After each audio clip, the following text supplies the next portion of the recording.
अभी भी इस दफा भी जब हम हुकूमत पे थे तो मैंने बड़ी कोशिश की, पर दोस्तों ने मेरी बातें नहीं मानी और पाकिस्तान को नुकसान हुआ। 5-10 बिलियन डॉलर का नुकसान हुआ जो हम अफोर्ड नहीं कर सकते। पाकिस्तान इस वक्त इकोनॉमिकली कमजोर हो रहा है, हम अफोर्ड नहीं कर सकते। मगर चूंकि बात मुझसे आती है, चूंकि बात हमारे तरफ से आती है, तो उनके दिल में ये सोच होती है कि शायद इनका कोई इसमें फायदा है। हमारा कोई फायदा नहीं है, मुल्क का फायदा है। हमने जब बात की है तो मुल्क के फायदे के लिए बात की है।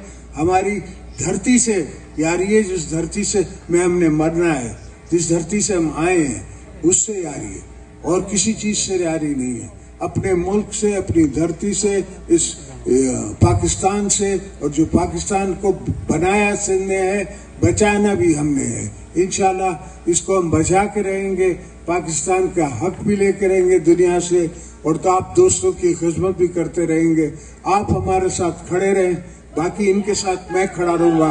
जिए भुट्टो।